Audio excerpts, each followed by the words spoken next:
Hello everyone, welcome to my channel. कैसे हो आप सब? आई होप आप सब बहुत अच्छे होंगे। तो फ्रेंड्स, ये प्रेगनेंसी सीरीज़ का सेकंड वीडियो है। इससे पहले हमने फर्स्ट मंथ के बारे में समझा था कि पहले मंथ में हमारे शरीर में क्या क्या चेंजेस होते हैं, हमारे बेबी का डेवलपमेंट कितना होता है। आज के इस वीडियो में हम जानेंगे सेकेंड मंथ में हमारे बेबी में क्या क्या बदलाव होते हैं, हमारे बेबी का ग्रोथ कितना होता है, और साथ ही साथ हम ये भी जानेंगे कि हमारे बॉडी में क्या क्या चेंजेस होते हैं।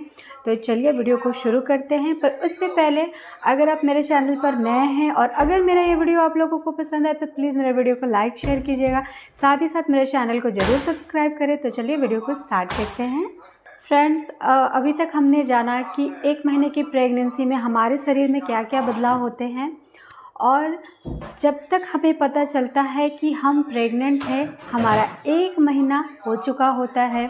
यानी कि अगर आपका पीरियड पिछले मंथ 1 तारीख को आई है और इस मंथ की 1 तारीख का आपका पीरियड नहीं आया है, वो मिस हो चुकी है, और 3 से 4 दिन बाद आपने प्रेगनेंसी टेस्ट की है, इसका मतलब ये है कि आपका जो 1 से 1 पूरा 1 मंथ आपकी प्रेगनेंसी को कंप्लीट हो चुके हैं और अभी आपने सेकेंड मंथ में एंटर किया है।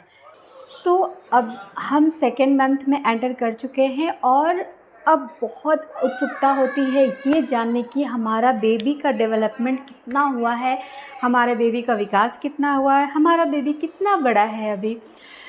तो सेकेंड मंथ में बेबी का कितना विकास होता है फ्रेंड्स, इस मंथ में बेबी के छोटे छोटे आँख, कान, नाक, हाथ, ये सारे अंग जो है ना वो बाहर की तरफ उभर कर आने लगते हैं। अगर आप फिगर में देखोगे ना तो आपको एक पिंपल्स जैसा दिखेगा। अगर मैं आपको फिगर दिखा दे रही हूँ, आपको समझ में आएगा कि जब आँख, कान, नाक बनते हैं तो वो कैसा दिखता है।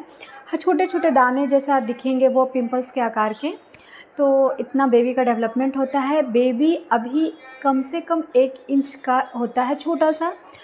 तो प्रीवियस वीडियो में हमने देखा था कि फर्स्ट मंथ की जब प्रेगनेंसी होती है तो यूट्रस में थोड़ा सा खिंचाव होता है, क्योंकि उसके अंदर अभी छोटा सा बेबी इम्प्लांट हुआ रहता है। अब इस मंथ में बेबी का थोड़ा विकास होता है तो जाहिर सी बात है यूट्रस में थोड़ा सा भारीपन और होगा, थोड़ा सा खिंचाव महसूस होगा। सेकेंड मंथ में हार्मोन का लेवल थोड़ा हाई होने लगता है, जिसके वजह से बहुत सारे सिम्टम्स होने लगते हैं। अभी तक आपको वोमिटिंग जैसा नहीं लग रहा होगा, लेकिन जैसे ही आप 5वें से छठे वीक में पहुंचते हो आपको नौजिया, वोमिटिंग लगने लगती है, और ये एचसीजी हार्मोन की वजह से होता है। अभी तक हार्मोन का जितना काम है वो हमारी ओवरी कर रही थी, बट अब प्लेसेंटा के थ्रू हमारा हार्मोन रिलीज़ होता है, और प्रेगनेंसी हार्मोन की वजह से बहुत सारे चेंजेस बॉडी में आने लगते हैं। बहुत सारे फीमेल को ये सारे चेंजेस थोड़े पहले समझ में आते हैं, लेकिन ज़्यादातर फीमेल को 6 वीक से सारे सिम्टम्स समझ में आने लगते हैं, फील होने लगते हैं। उनको वोमिटिंग जैसा मन होने लगता है, खाना खाने की इच्छा बिल्कुल नहीं करती है, बहुत मूड स्विंग होता है, चिड़चिड़ापन लगता है। इसके साथ साथ भूख आपको बिल्कुल नहीं लगेगी, कॉन्स्टिपेशन की समस्या होती है, गैस्ट्रिक की समस्या होती है।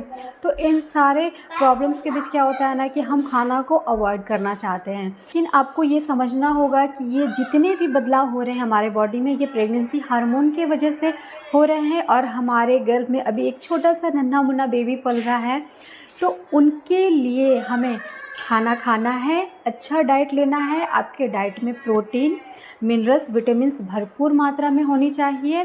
तो अब हम जानते हैं कि हमारे बॉडी में इस वक्त क्या क्या चेंजेस होने वाले हैं। पिछले वीडियो में जैसे कि हमने देखा था, पिछले मंथ में हमारा जो यूट्रस था उसमें थोड़ा खिंचाव फील हो रहा था, थोड़ा भारीपन फील हो रहा था, यूरिन की फ्रीक्वेंसी बढ़ गई थी। अगर नहीं भी बढ़ी थी तो इस मंथ बढ़ने वाली है, क्योंकि बेबी का डेवलपमेंट हो रहा है, बेबी विकास कर रहा है, तो यूट्रस थोड़ा और पहले के मुकाबले बड़ा होगा, जिससे क्या होगा, आपके ब्लडर पे प्रेशर जाएगा और आपको बार बार यूरिन जाने की इच्छा होगी।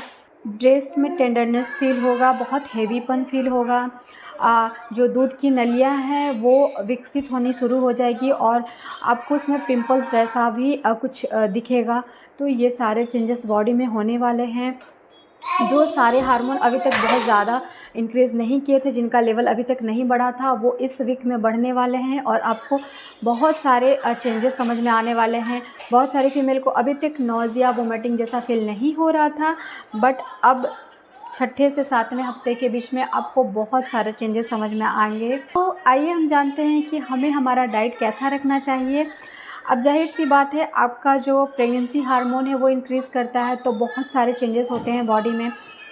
आपको खाने की इच्छा नहीं होगी, भूख नहीं लगेगी, आपको गैस्ट्रिक कॉन्स्टिपेशन की समस्या होगी, वोमिटिंग लग सकता है, जिससे कि आपको खाने की इच्छा ना के बराबर होने वाली है। ऐसे स्पेसिफिक चीज़ें हैं जिससे आपको नफ़रत हो जाएगी, आपको उसको देख के ही लगेगा कि नहीं बस अब मुझे ये नहीं खाना है।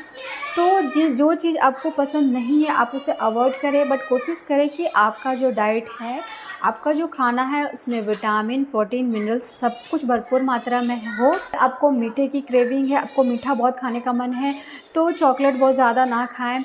आप फ्रूट्स ले सकती हैं, उसकी जगह पे आप बनाना खा सकती हैं। आप मीठे फल ले सकती हैं, जिससे कि आपकी क्रेविंग ख़त्म होगी।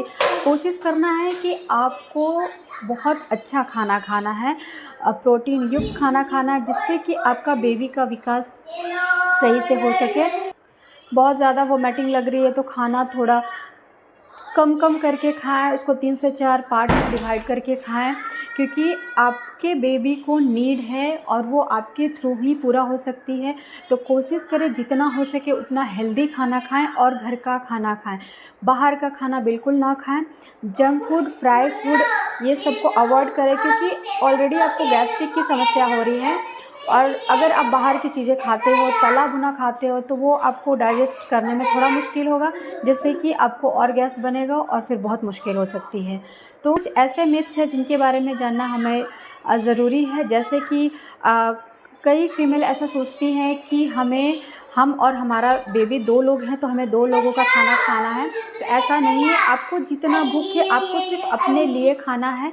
हाँ, ये है कि आपको हेल्दी खाना है, ताकि आप जो भी खा रहे हो उसके न्यूट्रिशंस आपके बेबी को मिले, क्योंकि इस समय बेबी का विकास बहुत तेज़ी से हो रहा होता है और उसको बहुत सारे विटामिन, प्रोटीन्स की नीड होती है। तो आप अपने हिसाब से ही खाना खाएं। 2 लोगों का खाना आपको नहीं खाना है। अगर आपका वेट बहुत ज़्यादा है तो फैटी चीज़ें कम खाएं।